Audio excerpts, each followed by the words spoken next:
Happy holidays, ninjas! Today I'm going to be reviewing the Ninjago Temple of Celebration set.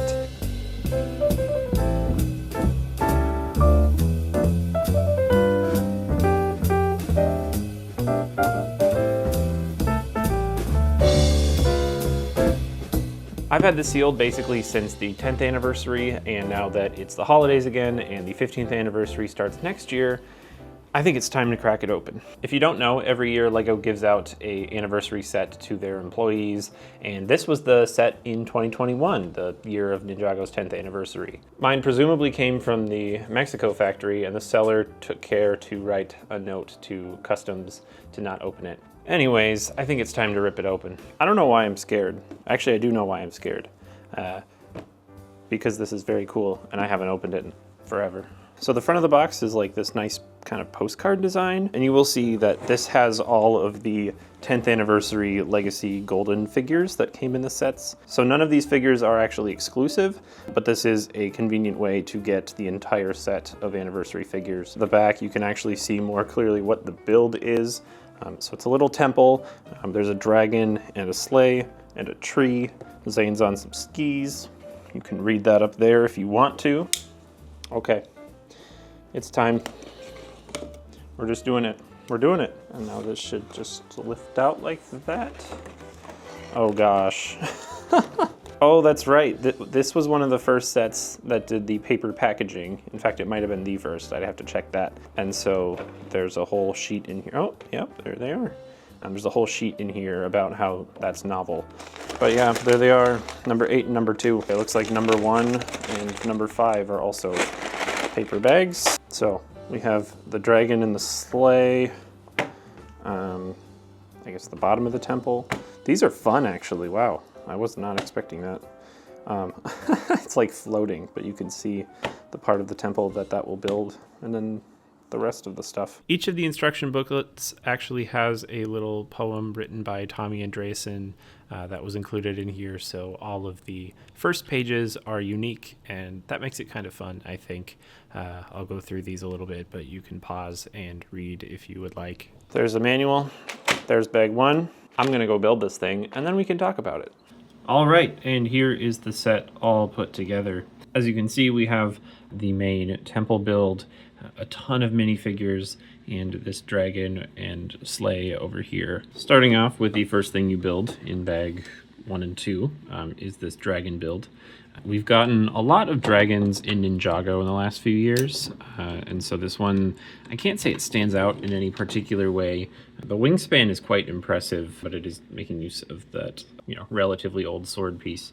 I do like this angle that they have going on for the front legs to get that all. It's just a bunch of clip pieces, but it gets it all kind of locked in there, and that is still on a ball joint and able to pivot somewhat. The feet are pretty standard. The head looks reasonably good, I think, with that frog on the bottom to kind of be the chin, I suppose. And you do have a jumper plate in there to be the eyes on both sides. The head's on a ball joint, so there's decent articulation there. The neck is just on a ratchet up and down. Would have been nice if that was also a ball joint, because you could have kind of helped the dragon's head move side to side, but that's okay. The tail is similar. It's all ball joints except for this first one, which is a ratchet, which is an interesting choice, but I feel like this is more of a display set than anything, so probably not going to notice too much, but it is worth pointing out. I feel like getting this thing to fly actually works pretty well with flattening out the legs, and yeah, it looks pretty sleek. Then the sleigh build has a few gifts on there. I'm not sure what this is supposed to be. It's kind of a unique shape, almost like a shoe or something, but the piece just fell off. You have a thruster on the back, kind of showing that it's somewhat technologically assisted rather than just having the dragon fly it. And you do get a console on there. One issue I've been running into is these front pieces fall off very easily. And you do have sort of the like Destiny's Bounty sort of wing design in the back. And those will adjust a little bit just because they're on one stud, but I don't think they're really meant to. But yeah, I mean, as far as a Ninjago interpretation of a sleigh, this definitely fits the bill. I mean, you've room for one minifigure, such as Santa Garmadon. That works out very nicely, I think. In order to attach the sleigh to the dragon, you just have these super long kind of the cable pieces. On this end, you do use the bar connection. On the other end, though, you just use clips onto the dragon, kind of. It is a little awkward that the distance between the attachment points up here is wider than it is here. So it does create sort of a triangle, and you also want to fit the tail of the dragon in there. I suppose if you could kind of lift it up out of the way, but just depending on how you're doing that, it kind of collides with the tail a lot. Some other smaller side builds of note, you do get this little sled. You build it when you build Scales and Scales Jr., so I suppose it's sort of meant to be maybe Scales Jr. is sledding, which is a little awkward because Scales Jr. has the legs that don't bend. I guess it makes a little more sense with Scales. Go like that. You also do get a spinner piece, and I'm pretty sure this is the same one from the Tournament of Elements Legacy set that came out in 2021. You do build this with Wu, and so this is his Spinjitzu Tornado. But kind of fun that they just threw this in there. They definitely did not need to. A big feature in this set is that you basically have 2 sets of interior details for the main floor. So this is the first set. It's this table with 8 chairs to go around it. It looks like the ninja are eating some kind of chocolate and vanilla ice cream sort of dessert. Then on top of there, you have more desserts, a drumstick, and a pot of some kind of green sludge, ? A big issue with this table is that there are only 8 chairs, but there are 11 minifigs, so 3 of them are just not going to be invited to the feast. I guess it's probably the 6 Ninja, Wu, and Misako that are eating, and then Scales and Scales Jr. are maybe playing outside, and Garmadon is crashing the party with his dragon sleigh thing. The other set of items that you can put at the base of the temple is a Christmas tree and a bunch of gifts. We also have this stack of wood, which is built up pretty simply, but looks pretty good. And I really do like these gift boxes. You do have this one with a little shuriken for a bow, which is, I guess, a Ninjago touch. And then obviously looking at the tree, there's lots of shurikens on it. Some ornaments, which are just sort of the ball pieces in different colors. And then the star is another shuriken. I do like how this tree is built up, kind of fanning out. There's actually a disc at the bottom that prevents the lower branches from getting bent downward more than this. And so you have this sort of very natural fall. Up at the very top, it's a little awkward. I think there's a little too much gap going on, but I'm not really sure how they would have fixed that given the technique they were going for. Finally, let's look at the temple. So on the bottom floor outside, we do have some nice snowbanks around these. There's 3 big ugly rock pieces, 2 of the larger ones, and then a corner one. And over here you get a little snowman with the scarf and the straw hat, which is kind of a fun way to make it Ninjago. That's pretty simple. The main staircase in the middle I like. It's, again, kind of simple in its build, and there's a little bit of snow on one of the steps, but I feel like aesthetically it looks really good for how simple it is. This part is kind of weird. You build up this little ring here, which the only thing I can assume is that it's kind of for the tornado to stick upright.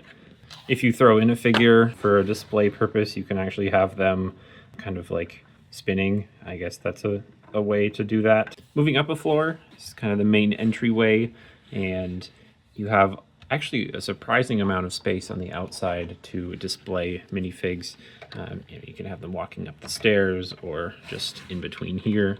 There's not quite enough room, even without accessories, to have them walk kind of down the hallway, but you could definitely set something up if you wanted to display them that way. The icicles and the lantern are kind of nice in that you can just swing them out of the way if you're trying to pose figures and then move them back down later. Though the downside of that is that you can push them too far and then it kind of looks weird and you have to maintain keeping them exactly perpendicular to the ground so that it looks more realistic, I suppose. The railings are pretty cool. There's wreaths on them and they're built exactly the same on both sides, and you do have some snow coming down. The windows are built using a studs not on the top technique, and that also looks very good from a lot of angles.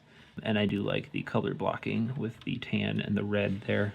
Feels very Ninjago temple. This whole thing feels a lot obviously inspired by like the Temple of Air Jitsu, just in its layout. Moving up a floor, I would say the roof doesn't do anything that crazy. We have the first roof section. These are built pretty simply. Down here it's just a couple of hinge plates. This center section, you can see it there. There's 2 skeleton feet, and then just that creates a bar at a diagonal, which then this section can clip onto. And it looks pretty good. It's kind of nice that this is a round piece and it slots in the corner well, I think. You do get another doorway here, and I guess this kind of has balcony space, although it's far more limited than down below. You basically have 1 row of like usable studs for figures there. And the doorway, they can slide through, but you know, like for play it works well enough. There's 2 more windows up here, though they're different than down below. You do have the same sort of lanterns and icicles hanging off from the underside. Moving up even more to the top of the temple, you have another hat on the side trying to be more of a decal. And I do really like how this window came out. There's actually some upside down pieces right here to finish out the top of the window. And so you have this like symmetrical build, and you can kind of see how that's put together in here if you're nosy. On this layer and the one above is just using the kind of prefab slanted roof piece. And so obviously that goes together much faster.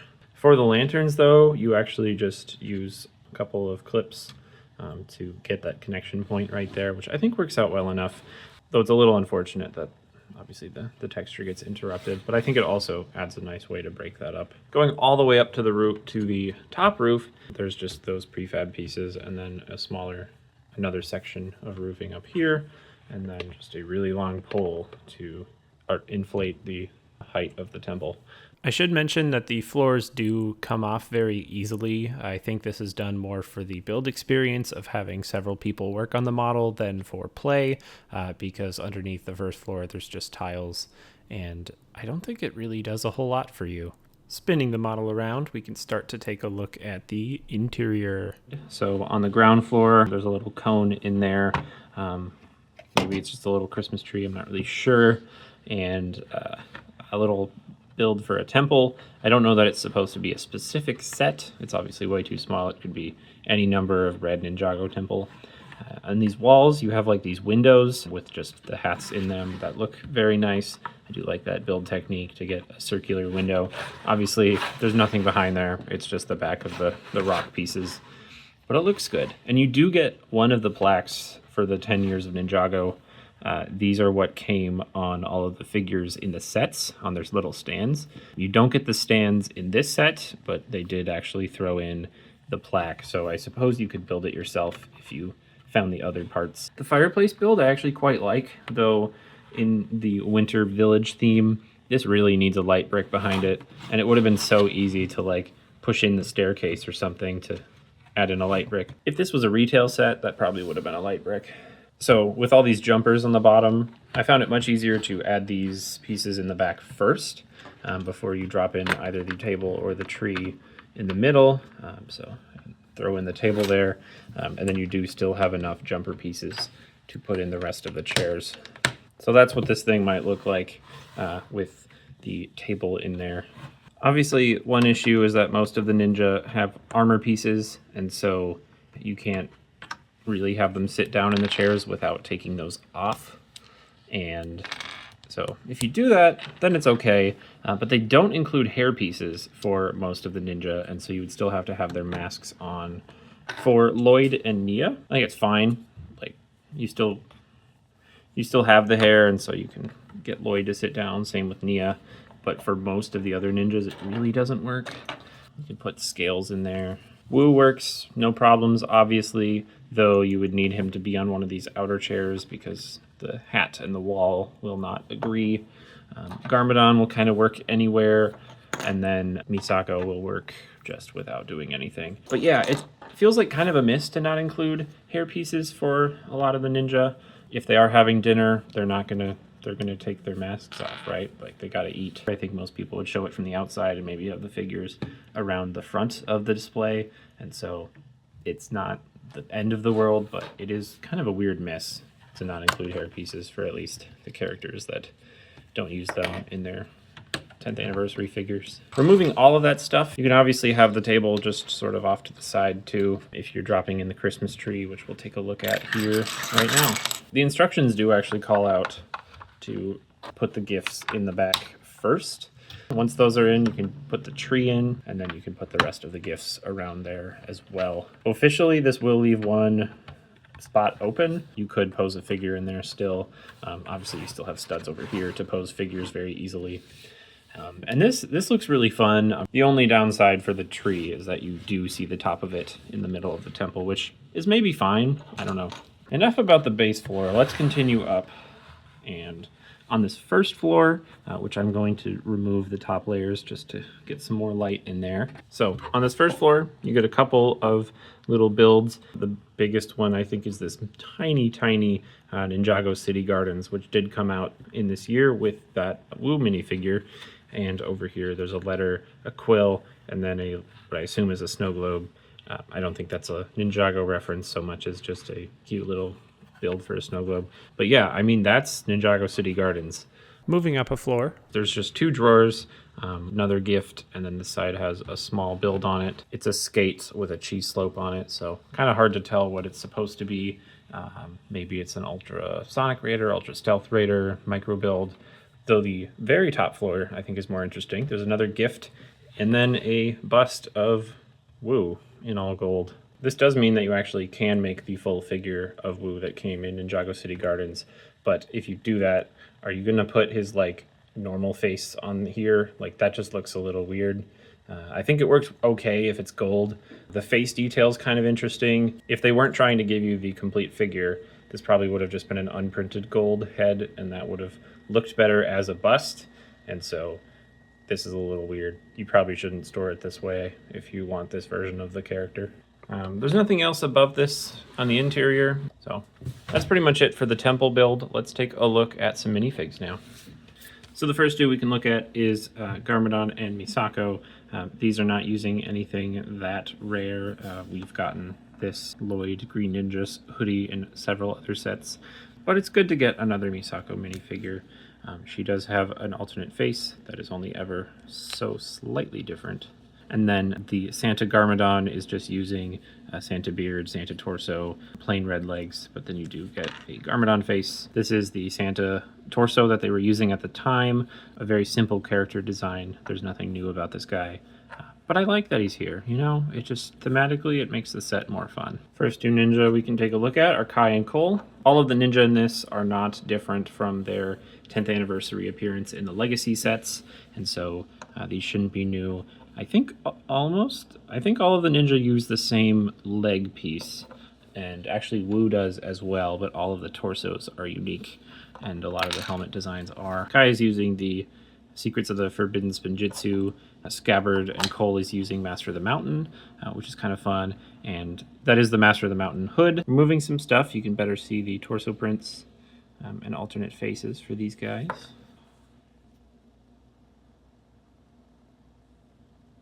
Jay and Zane are next. Jay is using the Prime Empire scabbard and hood, and again, that's a recolor in gold.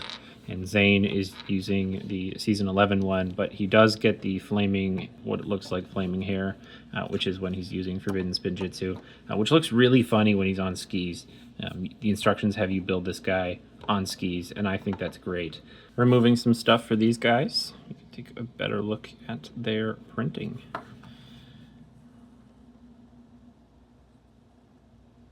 The last 2 ninja are Lloyd and Nia, and they both get the 2011 ZX shoulder pad, and they do have their hair with the headband from the island. Interesting that Lloyd doesn't have any kind of mouth covering, but his original figure was that way for Legacy too, so I guess that makes sense. The instructions do tell you to give him a snowball, so that's why I did here. You can see they're printing a lot better once we've got their scabbards removed. Lastly, Scales and Scales Jr. And these are almost identical, except that Scales Jr. gets a scarf and mini legs as opposed to the printed legs. And these are just Serpentine from Legacy, so nothing special happening, but it is kind of neat to get an actual, like, referenced Scales Jr. fig. And he's got a little bunny. Like, come on, that's so cute. Printing on these guys, also very nice. You have the snake stuff and then also just some fabric kind of happening there too, and on the head. And you got those Hypnobrai eyes as well. So what do I think of this set? Well, as a fan of Ninjago and also the Winter Village series, I really like it. It very much appeals to me, even though Christmas isn't really a thing in Ninjago yet. I really like the concept of this. It's fun to have a wintry temple and sort of the mix of Christmas elements and Ninjago pieces and characters like the Santa Garmadon. They're just fun. This is just a fun set. Having the full lineup of anniversary figures, I think, contributes to the price still hovering around $300 US on the aftermarket, but the set probably would have been 100 to 130 if it came out as a regular retail set. And so considering that that's only about the price has doubled, I would say it's actually I'm surprised at how affordable it is, especially knowing that some of the other employee gift sets have skyrocketed towards $1,000. I'm not saying it's not a lot of money, but I'm saying that relative to the other things like it, it's surprisingly cheap. So from the standpoint of LEGO celebrating Ninjago, I'd say it's very successful in that regard. It does a lot of things right. It's definitely fun to put together. There's lots of references and little details that are cool. And anytime we get a bunch of figures in one set, it's just a treat. It remains to see if they'll do something again like this next year for the 15th anniversary. If they do, unfortunately, I'll probably buy it. So look out for that when that happens. But that's going to do it for this video. So thank you all so much for watching if you've stuck around, and I'll catch you in the next one. Bye.